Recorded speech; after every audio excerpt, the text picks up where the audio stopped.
Hello and welcome to today's training. My name is Jasmine Chambers. I'm the program quality coach for Cycle 11 Grants, Clayton Youth Enrichment Services. In our training today, we are covering activity planning. Now, if you have taken lesson planning training before or with a different part of the organization, will quickly figure out that our lesson plan expectations, our activity plan expectations are a lot different than the other departments of Clayton. And that is because our grant requires different things. The quality of our lesson plans are expected to be higher, include more academic pieces. And so the goal for today's training is just to make sure that you understand what's expected. We're going to walk through how to put a lesson plan together. I'm going to cover the different elements, I'm going to cover the templates. And then by the end of the training, you should have a pretty good idea of what the expectations are, how to fill them in correctly. So that way, when your lesson plans get evaluated, then you know kind of where your scores will be, and then we will go from there. First thing that we're going to do is we are going to talk about the actual templates. Okay. So this is the current, sometimes these do change, lesson plan templates that we are using. It is 2 pages. So it'll either be front or back, or you'll have two different sheets. The lesson plans can be done electronically. So we have tried to make it so that way it is feasible for everyone to be able to access it, whether that's on your phone, whether that's on your iPad, your tablet, if you have access to a laptop at your site. We have made these lesson plans so that way wherever you are able to type right on the document. Now, the way that you can know right off the bat whether or not you are using the correct template or not is this section right here that is called lesson plan mapping. This section right here that kind of has these little circles or these little dots is how you know whether or not you are using the current and correct template. Previous templates did not have these. These were implemented at the beginning of the 24-25 school year. So that way you're able to kind of gauge where your lesson plans are in terms of the amount of movement, the kind of activities, and whether or not your lesson plans meet a certain standard even before they get evaluated. So if you look on the front page and you don't see this mapping section, you are not using the correct template. So please keep that in mind. We'll cover what that is and how to go about doing that here shortly. So the way today's training will go is I will actually be taking a lesson plan that was done previously back in 2022 that was done on the old template. And then we will be transferring that information as I walk through some of those expectations with you on the new template, and then just kind of moving some of this information over so you can see and understand how this is supposed to work. So when you're doing lesson plans or activity plans, the thing that you need to know is they should be written as if somebody who does not know your kids, don't know anything about your group, they can take your lesson plan and they can execute whatever the activities or the games that you were planning for your group that day without any issue. From gathering the materials to knowing how much they need to where to go, what kind of space, step by step instructions. That's what the lesson plan should do. It should give you all the information as if you were going to hand your lesson plan off to somebody else to do it with your group for that day. So, what we have at the very top of the lesson plan is the name of the staff who is completing the plan. Okay. So, if this is your lesson plan, this is where you put your name. So, for the sake of this training, I am Jasmine Chambers. The date of the original submission. So you would put whatever date that is. So whatever date you were actually turning in your lesson plan. So let's say that I'm going to be turning my lesson plans in on the 15th of this month. Now, you will also see in this section over here where it says date of resubmission if necessary. Now, what that means is when your lesson plans get evaluated, If for any reason we feel like they need to be resubmitted, whether they are subpar in terms of quality, if it's just simply incomplete, we may ask you to resubmit your lesson plan. This is where you would put the date of that resubmission. So let's say I submit my lesson plans on the 15th. I need to redo them. I get them back. I fix them, I edit them or whatever was required of me, and then I resubmit them, let's just say on the 21st. So on the 21st, I resubmit the lesson plans. If you don't need to resubmit them, then that's not something that you have to worry about. You can leave that space blank. All right. Then we're moving on to the lesson name and focus. This is the title or the focus of your lesson plan. If you are getting ideas or an activity, let's say from Clayton Quest, or you've got something that you found online or on Pinterest, whatever that title is, whatever that lesson plan focus, that's what goes in this very first box. Now, for the sake of the training today in the old lesson plan that we are moving over into the new template, the activity name is called Things That Make Me Glow and Shine. So all I'm going to do is simply copy that, and then I'm going to paste this into the current template. Okay, so Things That Make Me Glow and Shine. That is the name and the focus of the activity that I'm putting together right now. This did not come out of Clayton Quest. And so the next section that you'll see where it has Clayton Quest page numbers, I'm going to leave that blank. But if you are getting an activity out of Clayton Quest, I would highly recommend that you put the page numbers. You can even put the book. So if it's like Journey to the Valley of the Kings, or if it's Grossology or something like that, you can put which book it is. You can put the page numbers. That helps with us trying to figure out where the lessons came from, and if we have questions, where we can go to try and find some of the missing pieces. Okay, so that's what that is used for. Again, if you're not using Clayton Quest for your lesson plan, you can just leave it blank. Now we are moving down to the SEL component. So this is where you tie your lesson plan into what are the elements of the climb that you are focusing on in this lesson or in this activity. So what you're going to do is you're going to highlight. If you're doing this on paper, you can do just a regular highlight. You can circle it. If you're doing it electronically, you can highlight it where it says staff and group. Because your name is at the top, you don't have to put a staff name unless you're doing a lesson plan for somebody else. Okay, so in that case, you can put somebody else's name or whatever your group is. So let's say you work with second graders. If you work with pre-K or kindergarten, you just put whichever group that is. Or if y'all's groups are split up and you have multiple grades or multiple ages, you can put, Miss Jasmine's group, and your leaders will know what that means and what that pertains to. But that's where you put which group you're actually doing lesson plans for. For some of our assistants, they actually do planning for other groups. And so that's where they will denote that as well. Or if you're doing a special activity for a different group that may not be your own, you can put that in that category there as well. All right, so this next section is date of the activity or day of the week. And so in this particular box, this is where you put either what date you plan on doing your activity or what day of the week you're planning for. So for example, let's say this is an arts and craft and y'all do arts and crafts on Tuesdays. So then you would put Tuesday as the day of the week. Or let's say this is part 2 of a 2-part lesson. And so you did part 1 on Monday, and so now part 2 comes on Tuesday.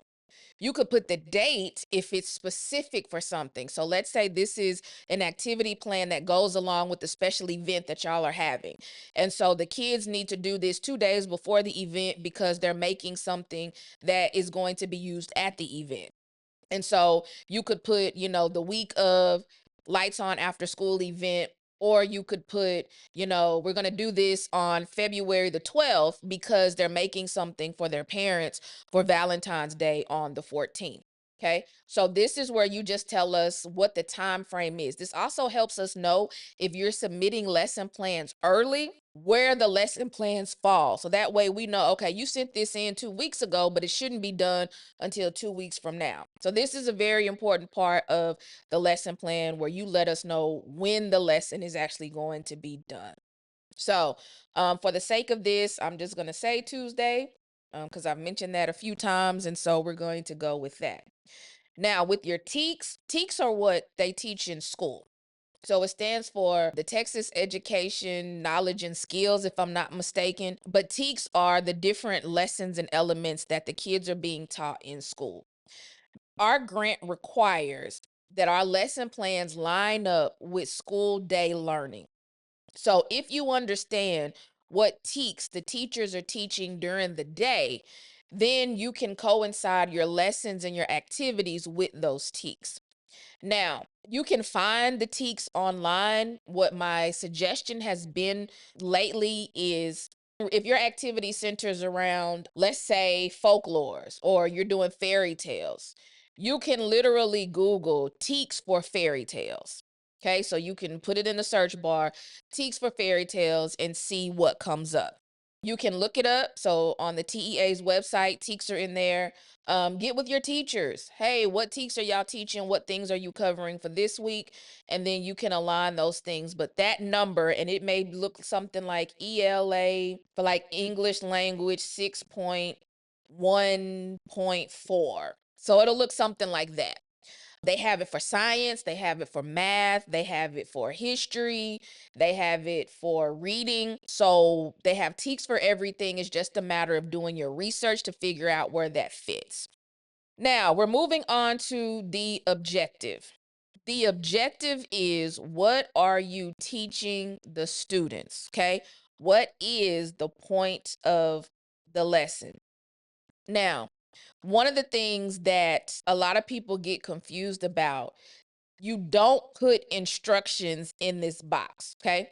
The instructions do not go in this box. You're giving me an overview of what the objective is. It can be really simple, okay? If you're teaching them multiple things, then you can bullet point, you can list, you can hyphen the different things that you're teaching. But every lesson has to have a point. We're not just doing stuff because it's fun. A part of our grant requires that students are actually engaged in fun and learning. So, what is the objective? So, for the sake of this lesson plan, our objective is we will be teaching students about quinine, the chemical that makes tonic water glow, and helping them identify the special qualities that make them glow or stand out. So I am going to copy that and I am going to paste that into the new template. Again, objective, what are we teaching? We're teaching students about quinine. So this is more of a science lesson and also an SEL lesson because we will be helping them to identify the special qualities that make them glow. Okay, so the next section is the lesson plan mapping. Now I'm actually going to skip the mapping. I'm also going to skip the lesson activity description and the equipment supply. So I'm going to skip everything else on this front page and I'm going to come back to it towards the end of the training and you'll see why once we get there. But I really want us to focus on the 6 E's. We'll go through that and then a lot of what we put on the second page, we will come back and summarize on the first page. And then we will also map our lesson plan from there. Okay. So again, I'm going to skip everything else on the front page, and then I'm going to come down here and we're going to talk about the 6 E's. You may or may not have heard of the 5 E's if you spend any time in education. Okay. So the 5 E's, if you Google it, if you look it up, if you know any teachers, those are engage, explore, explain, elaborate, and evaluate. So these are just 5 components that are usually used to put together a full lesson. I have added a 6 E, which is the expectations. So with the expectations, this is something that was added because you need to always set the expectations for what students can and cannot do. Now, when it comes to expectations, this is all about behavior. This is about boundaries. This is about what you expect them to do or not to do. Okay. So, for our expectations, this is not a part of the old lesson plan. And so, we're going to make those up as we go. For the sake of the activities that we're going to be doing today, and we're going to be in a classroom space or in an open space, I guess I should say. Expectations, let's just say no running, no yelling. If you need to move during group work, please raise your hand. Okay. Now, what some of the specialists have done is, because the expectations may remain the same for their groups, we've seen people turn these into songs and dances, which is a good thing, because when we get to the mapping part, having movement is critical in you getting the score that you need to get. So we've set the expectations, very general for this, but again, be creative. Incorporate some movement. Get the kids up and moving. Make it fun. That's the goal. Now, we're moving on to the next E, and that is engage. This is where you engage students where they are, what they already know, or what they believe. You want to engage them, you want to pull them in. Now, let me just say this. The one thing that I always tell staff: do not stand up in front of your kids and say, today we're going to be learning about fish. Because every kid that does not want to learn about fish is now going to be a behavior problem for you for the next 30, 45 minutes. Don't stand up there and say, today we're going to talk about this. Leave them in suspense, leave them in mystery. A lot of the kids will be asking, what are we doing today? What are we going to learn today? One of the things I always like to say, if I told you, it wouldn't be a secret. Okay, well, why is it a secret? Because I don't want you to know. And so you keep them guessing, because they're looking to make judgments before they ever even participate about whether or not it's something that they want to do or not. So just keep that in mind. So again, when you're engaging students, come up with games and ideas and activities that may tie in closely with what you're doing, but it may not even have anything really to do with what you're doing. But it should be familiar somewhat to the kids. It should be something that they already know. So that way, when you start the lesson and the activity, the kids feel like they can contribute something, right? Ask some questions, have a discussion. The more movement, the more activity, the more engagement up front, the better in terms of keeping kids engaged throughout the entirety of the lesson. So if we go back to our old lesson plan, again, I'm going to pull this. I'm going to copy, and then we're going to go back over, and I'm going to paste this in the engage section. We have step-by-step instructions. So whether it's bullet points, dashed, you could do number 1, you could do number 2. Again, step-by-step instructions are what we are looking for. All right, so we're going to give each student a piece of notebook paper and a pencil. Have students write their name at the top of the paper. Tell students they have 7 minutes to list or draw, for younger students, all the things that they're good at. And then at the end of the 7 minutes, have students circle the top 3 things they think they're better than average or really good at. What you will notice is, in writing the lesson plans, sometimes you do have to modify them for the group that you're working with. So students, especially if they're younger, they may not know what it really means to be better than average. So your older kids may get it, but your younger ones are. So what you see here is, I put in parentheses, what are they really good at? So remember to speak the language of the kids in which you're working with. The engaged part is, they're simply listing all the things that they're good at.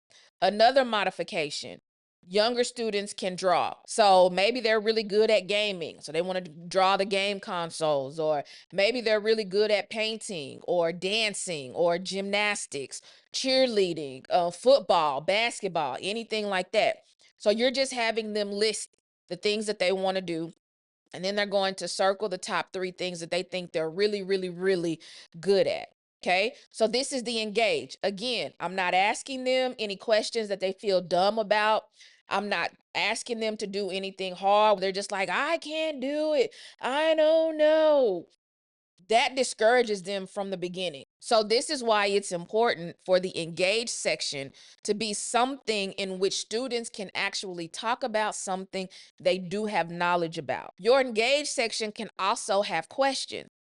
So here's another modification. So you can have students circle up and you can have a discussion. Go around the circle. Tell me something that you're really, really good at, something that you think you do better than everybody else. So this gives students an opportunity to share. And again, it's their personal opinion. So they don't have to be smart to figure it out. They don't have to be discouraged because they don't know. Engage should start with where they are. And then through the lesson plan, we're moving them to where we want them to be. Now, what you will notice if we come over here to the right side of the paper, you see this column that says materials and facilitation tips. This is where you can make notes about what specific materials are needed just for that section. And you can also give suggestions. Again, it's supposed to be written as if somebody else was going to do your lesson for you. You can give facilitation tips because they're going to be writing, and let's say there are not enough desks. Make sure to have clipboards on hand. Okay. That's a facilitation tip because you know that sometimes the room that you use maybe doesn't have enough desk. And so some of the students have to sit on the floor. So you're just letting, the person that may be doing your activity plan know, and even a note for yourself to be mindful to have clipboards on hand because sometimes we're short on desk. Okay. This can also be where you say divide the class into small groups for this activity. Okay. You don't necessarily need that for this one, but again, this is where you're either making notes to yourself or notes to the person who may be doing your lesson plan on things that may be helpful when it comes to actually executing and facilitating the actual lesson plan. Now we're going to move on to explore. This is the part of your lesson that should be hands-on, so students should be doing something. This is not where you're talking, not where you're lecturing, not where you're giving instructions. Students should be doing something, and it should be self-guided exploration on the topic. The key word for this is self-guided. This is where the kids get to explore on their own. And that can look a lot of different ways. That could be them doing their own research. That could be them working together as a team to put together some kind of craft because you got all the pieces that you bought from Oriental Trading. And so now they have to figure out how to do it. But the explore part should be self-guided. This is where you step back and you allow the students to kind of facilitate this part. All right, so for this explore part, we have students take the sheet where they wrote down what they're good at along with their pencil and go around and talk with other students to see what things students and teachers may say that they're good at. They should write down these answers on their paper as well. So we started with what they think that they're good at. Now with the self-exploration, we're allowing students to get up, walk around, have some movement on their own. They're talking with their friends. They can come and talk to you or other leaders in the group, and they're asking, what things do you think that I'm good at? Okay, so this is where you have an opportunity to really encourage your students who may feel like they're not good at anything. And that's where you can tell them, you are really good at helping me. You're always, my helper. You're my door holder. You're my line leader. You're always caring about your friends. This is where you can really bring out some of those special attributes that they don't feel like they have, but you've seen. So again, that ties into the SEL piece where we're really helping students be more mindful about the types of things that they're actually good at. And then we have at the end of the 10 minutes, have students return to their seats with their groups. Okay, so I'm going to go back over here to the facilitation part because this is where you really probably want to have clipboards on hand. because they're going to be walking around. They could stop at a table, but if you don't have that many students and y'all actually have, clipboards for the class, that may be something that could be really useful for them. Then there's a second part to this explore that kind of walks us into the explain. So this is kind of the segue between the explore part and the explain part. Explain that there is one ingredient in tonic water that makes it special. Pass out copies of the tonic water label to each group and have each group write their names on the paper and circle which ingredient they think makes the tonic water special. So I'm going to jump back to our old lesson plan. And what you see here is we have copies of the nutrition facts and the ingredients of tonic water. So this is a sheet. There's two on a sheet. You can cut them in half. You'd have the students write their names on it. And then they look down here where it says carbonated water, high fructose corn syrup, citric acid, et cetera, et cetera. And they're trying to figure out which one of these ingredients makes tonic water special. And whichever one that is, that's the one that they circle. So now we're starting to get into what the actual lesson plan is about. The objective of our lesson plan, we will be teaching students about quinine, I think I'm saying that right, the chemical that makes tonic water glow, and helping them identify special qualities that make them glow or stand out. So with our engage and our explore, we've been focusing on the special qualities about them. Now we're getting ready to make a turn where we start teaching students about quinine. So again, everything in the lesson plan should tie together. Then we get to the explain part of our activity. Again, I'm going to jump back over and I am going to copy and paste into the explain. All right, so for our explain section, it says for the light activity, explain to students that everybody has something that makes them shine, glow, and be different. And oftentimes people have more than one thing. Just like I'm reading to you, this is what I would tell the students.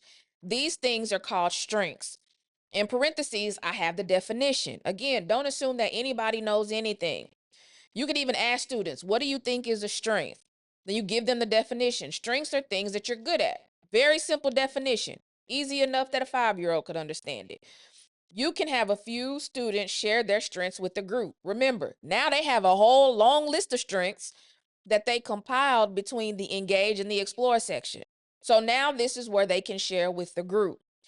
Then give instructions for the light bulbs students will make. Now we're introducing another activity. So very simple. We talked about the self-esteem. Everybody has something that makes them shine or glow or be different. We gave them the definition of strengths, and now we're introducing even another activity. Okay, but this is the explain part. The explain part is what you're teaching. It doesn't have to, you don't have to stand up and have a whiteboard and do all of that. You don't have to be like a teacher. If you can do this standing in the middle of the gym. You have your kids stand in a circle in the middle of the gym. You give them the 1, 2, 3 points of whatever the lesson is, and then they go back to playing the game that reinforce whatever it is that you're trying to get them to learn for that activity for the day. Okay, so really simple, doesn't have to be long. This could take 2 or 3, 5 minutes, could take 10, depending on if you're really trying to get the students engaged or if there are discussions built around it. But explain is what you're teaching. Very simple. Whatever you're teaching, this is what goes in the explain part. So the elaborate section is where you now introduce new activities based on the students' new knowledge. So we were doing list of their strengths in the beginning. Okay, we introduced quinine. We talked about things that make them special. We talked about things that they're good at. And so now we want them to elaborate on what we have just now taught them. All right, so if we jump back to our old lesson plan, on some lesson plans, your explain may be very long, or maybe your engage is a little bit longer than others. Okay, so again, the more detail, the better. So I'm going to copy and paste all of this, and of course, it cuts off. Okay, so this is real time, and this is what I'm going to tell you to do. This is where I want you to copy and paste it onto a blank Word document. And then down here, continued on attachments. Okay, and attachments are important, and I'll get to that when we talk about the evaluation piece. But continued on attachments. Your lesson plan should have attachments.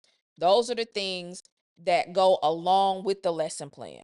Okay, so for example, the attachments to this lesson plan, the activity that we're getting ready to do requires a light bulb template. So you see I've added the light bulb template. We also have the tonic water labels, okay? All of these are attachments. And then what you would also now do is paste the elaboration section.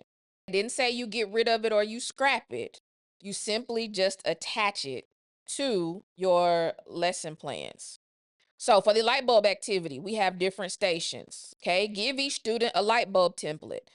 Students will write their strengths from the list on the light bulb template above the name box, okay? So at the bottom, these should be hung upside down. So then students will put their name right here where these lines are at the bottom of the light bulb. And then they're going to write their strengths inside of the light bulb itself. They get the template. They take the list, again, continuity. They take the list that they created in the beginning, and now they're transferring some of those things to the light bulb. And again, modifications. What you see here, smaller students may draw their strengths if desired in that space. So again, if you have students that are struggling with writing, they can draw, especially if this is something that maybe you're going to be doing with kindergartners or first graders, and they don't have all the spelling together and all of that, they can draw. Station number 2. So we're having students go from one table to another table to another table. Station 2, students will then cut out their light bulbs along the black lines, throw the scraps away. Very detailed. If you don't tell kids to throw their scraps away, you're going to have all of them on the floor. Then students will get a piece of yarn and use packing tape to tape the yarn to their light bulb on the narrow end, so that way it hangs downward. So then in station 3, students will take a glue bottle and outline their design at the bottom of their bulb. So they get to take a glue bottle and design their light bulb however they want to. And then they take that to station 4. They're going to add glitter to it, so that way their design now has color and it's got some depth and all of that. Okay, so then again, you tell them either over a pan or over a plate. They shake the glitter on, and now they have a design. So this is the light bulb activity. This is where we have taken the things that they have done in terms of writing their strengths, getting other people to tell them about their strengths. They have their list. They wrote these things down on the light bulb. From there, they're now decorating around that. They can even use the glue bottle to trace over the words. If they wrote, they're really good at being nice, or they're good at, soccer, or they drew a soccer ball or something. Now they get to actually design it. That is the light bulb activity, okay? Again, that goes back to the objective piece, okay, where we talked about the two things that were our objective, which is identify the special qualities that make them glow or stand out. Okay, the glitter also helps their light bulbs and the things that they wrote glow, stand out.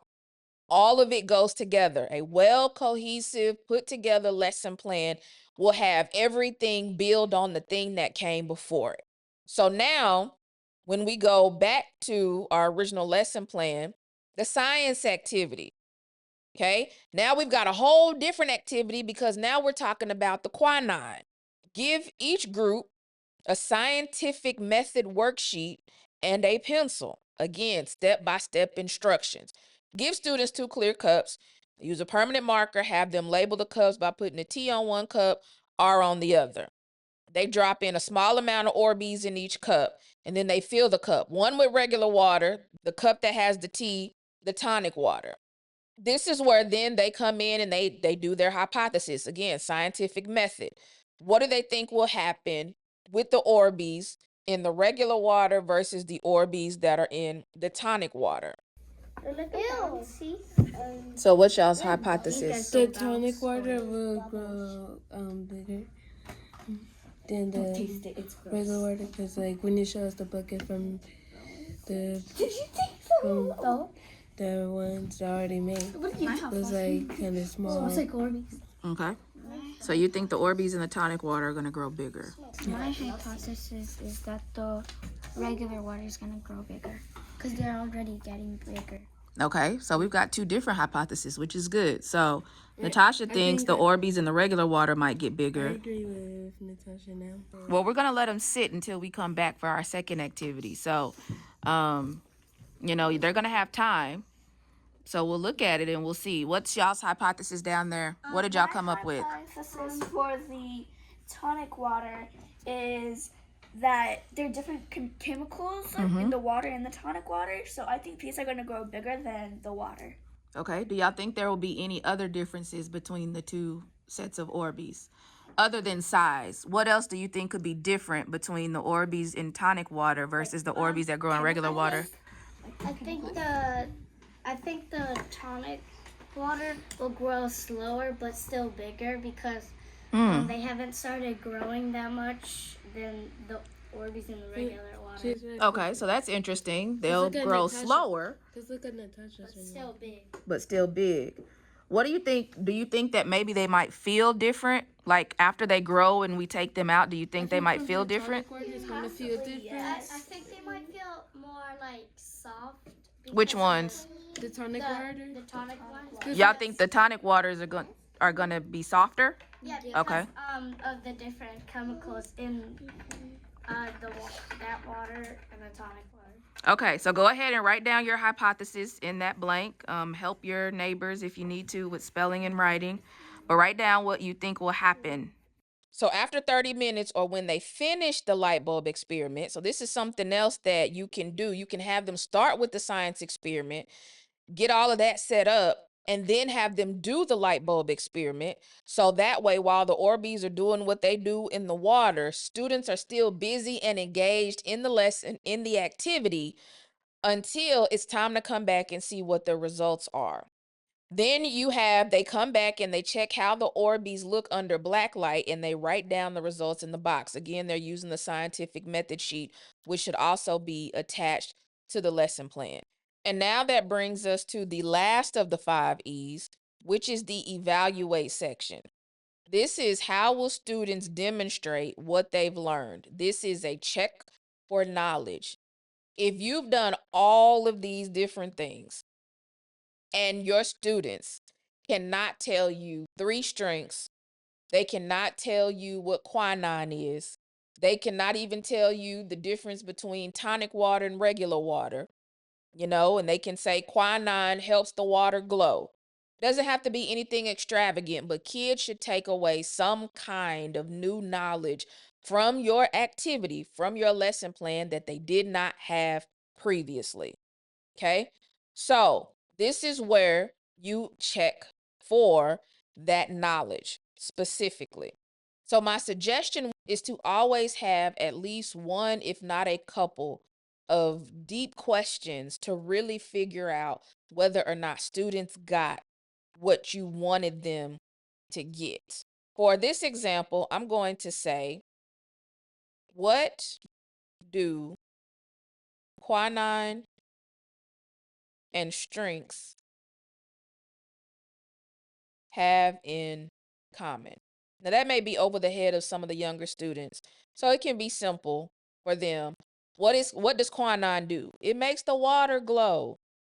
What is a strength? It's what you're good at. Those are totally fine answers. When we get to some of our older students, you really want to have some of those questions that go deeper than just the basics. Okay. So what do quinine and strengths have in common? Both of them are what set people apart. Okay, or set things apart. The quinine sets the tonic water apart from regular water, just like strengths set one person apart from another. So it just depends on how deep you want them to think about it. This can also be activities. So you can throw in another activity for your evaluate. You can have exit tickets. So exit ticket may be before you leave or on your way out the door. You have to tell me 2 strings. You have to spell quinine, throw some spelling in it, or however you want to go about doing it. But this is where you're checking for knowledge and you're giving them that last bit of information. All right, so here's another reflection question. How do you think your environment plays a part in shaping who you are? That's another deep question. How do you think your environment plays a part in shaping who you are? The Orbeez in the tonic water, they were glowing more than the ones in the regular water. Okay, not by any fault of their own, but simply because of what's in tonic water versus what's in regular water. Okay, so how much do you think your environment plays a part in that? If someone grows up in a negative environment, do you think they could have a positive outcome in life? Older students, some of these deeper questions really can hit home. And when you're able to get them to kind of more of that emotional place, right? When we talk about the SEL and the mindfulness, and then really stopping to think about like, hey, where did I come from? How does my environment impact me? Can I still be a good person even though I may not come from the best circumstances? This is where you really engage students in that emotional part, where they're able to make an emotional connection to what they've been taught. So not only an intellectual with the science and the different things, not only the social pieces with the strengths and what other people have to say about you, but also emotionally. Take what we've talked about, take what we've done, take what we've learned in today's activity, and can you pull from that can help you think something different about the state of your life? Okay, so that is the challenge. But these are the 6 E's. And you see how much detail, we even had to add some more to another piece of paper, the lesson plan has. A good lesson plan is as detailed as it can possibly be. And now this is where we can fill in our activity description and do our mapping. And then I'll tell you why I saved the equipment and supplies for last. In this activity description portion, this is where you summarize what is happening in each of these different categories. All right, so for the expectations part, I didn't have a song, I didn't have a dance, I didn't have anything like that. So in this box, I'm just going to write go over expectations. Okay, that's it. If you do have a song or a dance, or your kids do some kind of chant every time for their expectations, you can do have students sing expectation song or dance or whatever that may be. Okay. This section literally is just a summary of what's happening in each of the 5 E's. With the engage portion, this is where we had students write down what they're good at. Okay. That's literally all we're going to write in this lesson activity description. Students write down what they're good at. Simple. Your instructions and step-by-step things do not go in these boxes.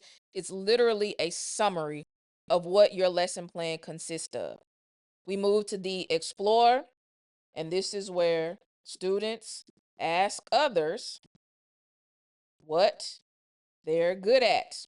Then when we get to the explain, what are we teaching them? We're teaching them about quinine and how to shine.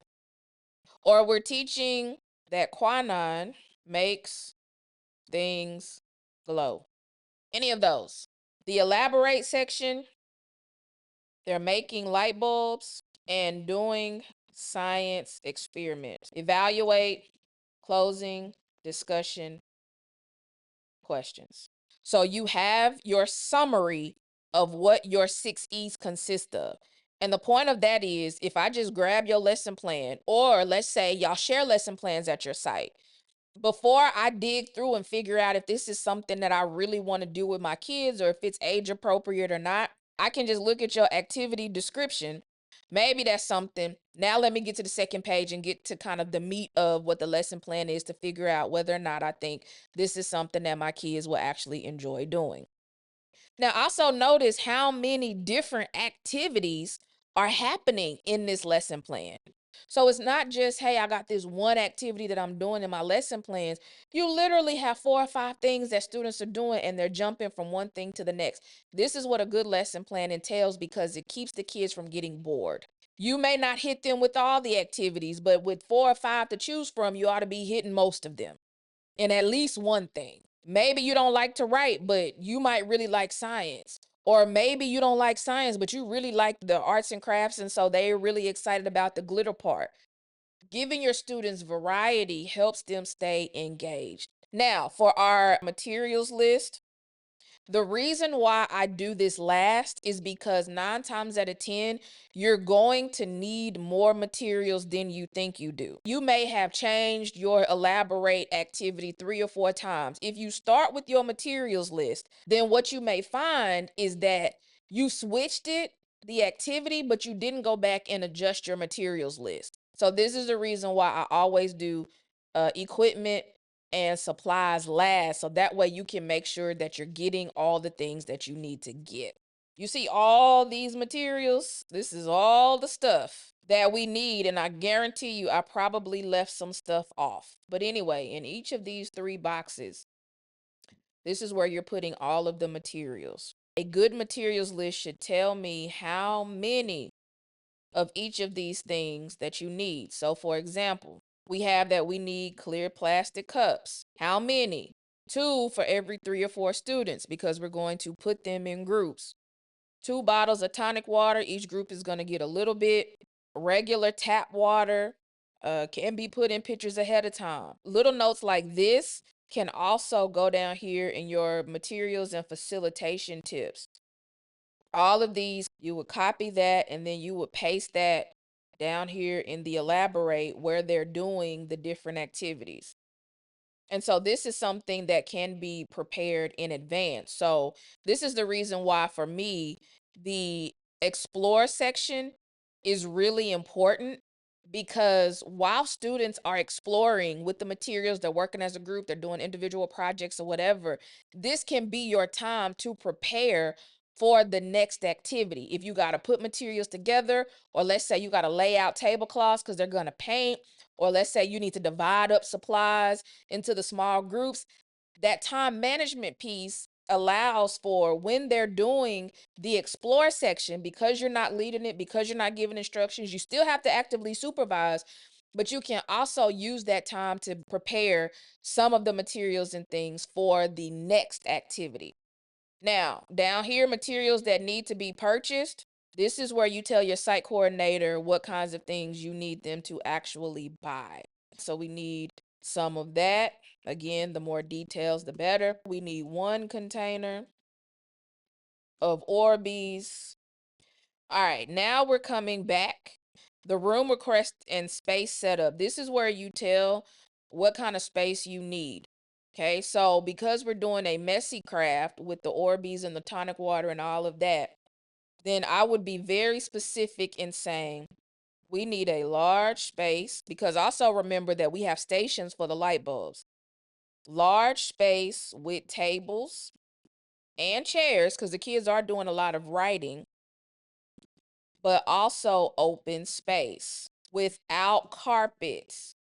So make sure that you put your room request and your space set up there. Okay, I forgot that, but we'll come to tackle that before we wrap this up. All right, and now for the lesson plan mapping. The goal of the lesson plan mapping is to help you figure out whether or not your lesson plan meets a certain standard before it ever gets evaluated. So this is kind of like a checks and balances, where you check for yourself whether or not your lesson plan is up to par. And the way that we gauge this is through our mapping. So down here, let me make this bigger so you can see it. Under here, you have different kinds of roller coasters. That's what we decided to use kind of as the metric for this. So you have a merry-go-round if your lesson plan is 7 points or less. Then you have the Kittyland ride if your lesson plan scores between 8 and 10 points. A wooden coaster, if you get between 11 and 14 points, and a steel coaster if you have 15 plus points. Now, the goal is for you to try and get a steel coaster 15 points or more on each of your lesson plans. Okay, now you may be asking, okay, well, how do we go about figuring out how many points we get for the different things? That's where this section comes in. Each level equals the number of points. So, for example, level 4 equals 4 points. Level 1, these define the types of activities. Okay, so for level 1, if students are sitting, they're quiet, they're talking one at a time with permission. So this is probably a lot of your discussions. Okay, this is where you don't want kids to shout out, you don't want them to talk over each other. They're sitting at their seats, they're sitting in a circle, they're waiting to be called. Maybe you have them raise their hands. These are level 1 activities. This could also include like reading, if y'all have reading time, homework time, individual time. If you have some of that academic time where they're solely focused on doing, the task at hand, these would be considered level 1 activities. Level 2 activities are where they are writing, drawing, coloring, low volume talking. When students are just they're writing, maybe it's creative or you've got them coloring something, or maybe they're having to look at a picture and try to replicate it and draw it for themselves. These would be considered level 2 activities. Okay, it's a little bit creative, but they're still not moving around too much. You're still expecting them to talk pretty low and not get too loud. And so that's a step up and a little bit more creative, although not really much more in terms of expectations of volume. So those are considered level 2 activities. Level 3 activities are activities where you have upper body movement, but students are still pretty stationary. These include skits, puzzles, table activities, etc. So this is where students are able to move around a little bit more, but they're not free to run around. They're not free to be over here jumping and doing exercises and, hopscotching across the room and all of that. So they have a little bit more movement, but only upper body, not really lower body, and so they're still stationary to a great degree. So again, table activities, puzzles, skits, those types of things are level 3 activities. Level 4 activities are your creative activities. This is when students are actually making something. This includes your STEM, this includes your science, this includes your engineering, your crafts, your hands-on activities. When the kids make fun stuff to take home, they made dinosaur hats, or they made the little vest out of the grocery store paper sacks that they cut out and designed, anything like that. So even though the movement may not really be there, it's the creativity that gets you more points on some of those activities. And then level 5 activities are high energy, full body movement. Level 5 activities are designed for students to move around.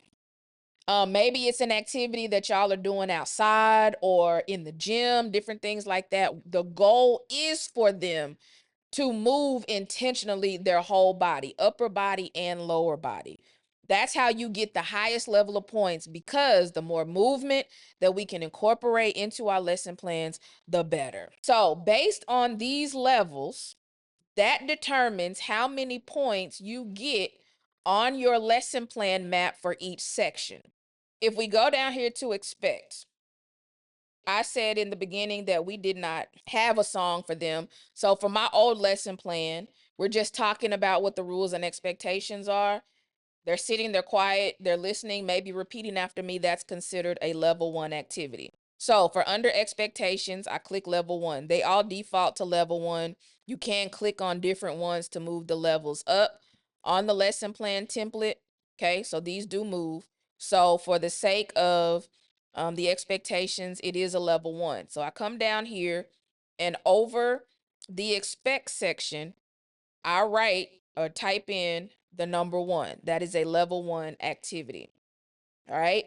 Students write down what they are good at. So this is for the engaged part. They are writing.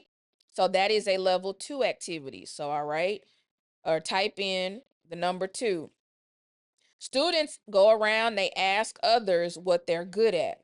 Now, this could be considered a level 3 activity, even though they're still writing, okay? There's upper body movement, and so students are free to move around a little bit. Now, that's not the goal. They can't run around and chase each other, be like, what am I good at? So I wouldn't give it a level 5, but I would give it a level 3, okay? So this is a level 3 activity. We come down here to explain. They're listening to me talk about what it is. That's a level 1. Then we have making light bulbs and doing science experiments. This is where we get into that creativity piece, okay? So they're making stuff. We got science. We got the arts and crafts with the glitter and the light bulbs. This is a level 4 activity. And then the closing discussion questions, we're back down to a level 1. All right, so once you fill in all of these numbers, then we go back up here and we map them out, okay?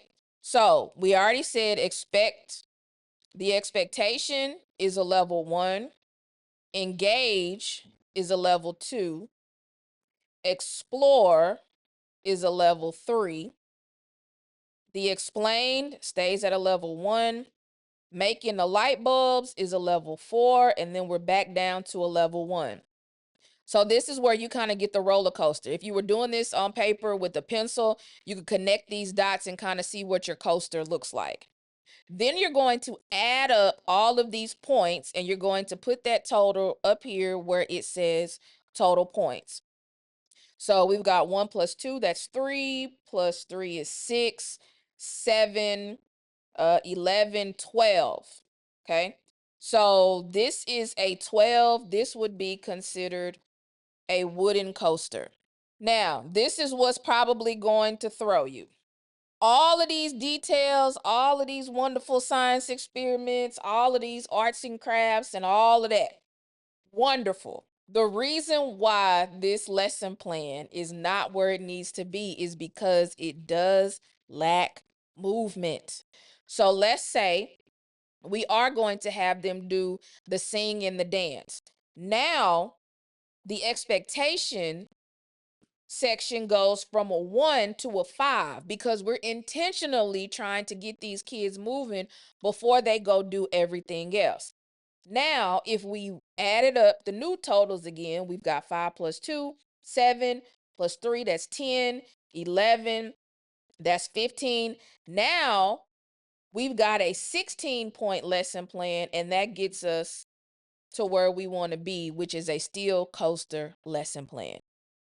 But this is what your lesson plan mapping is for. So you know where you need to add in your lesson plan to make it more complete and more round. So this covers the entire lesson plan. From top to bottom, we've got all of our sections covered, filled in, complete. What you do at this point, you turn them into your assistant program coordinator. They will pick one of your lesson plans, give you an evaluation, give you some feedback on the lesson, on clarity, on completeness, on creativity. They will give you a score, and then those lesson plans get submitted to me.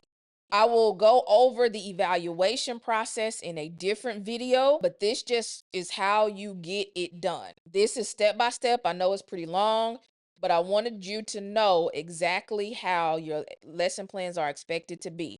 It sounds like a lot. It is a lot, but good lesson plans with kids who have a lot of energy, they've been sitting in school all day, they deserve to have fun after school programming.